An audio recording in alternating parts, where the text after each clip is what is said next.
Hi friends అందరికీ ఈరోజు నేను పుదీనా రైస్ అయితే వేయబోతున్నా. ఇవి కావాల్సిన పదార్థాలు మిక్సీ పట్టి పెట్టుకున్న పుదీనా,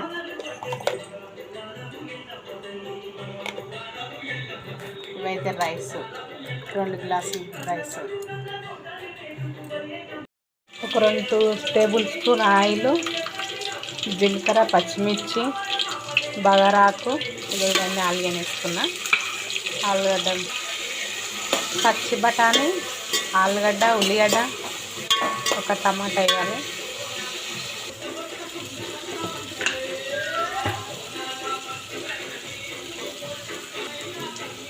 ఒక 2 టేబుల్ స్పూన్లు సాల్ట్ అయితే వేసుకోవాలి. కొంచెం ఆయిల్ అనేది కొంచెం దాన్ని పట్టుకుంటుంది.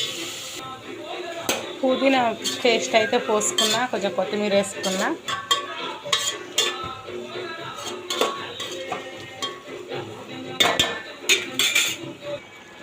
రైస్ వేసుకున్నా, కొంచెం వాటర్ పోసుకోవాలి, ఒక 4 గ్లాసులు.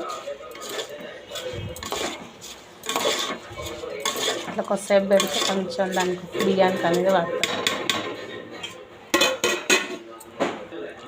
2 గ్లాసుల రైస్కు 3:30 వాటర్ అయితే పోసుకున్నాం. 3 గ్లాసులన్నర. ఇక మూత పెట్టేద్దాము, రైస్ ఉడికేస్తుంది. పుదీనా రైస్ రెడీ అయిపోయింది. ఓకేనా ఫ్రెండ్స్, బాయ్.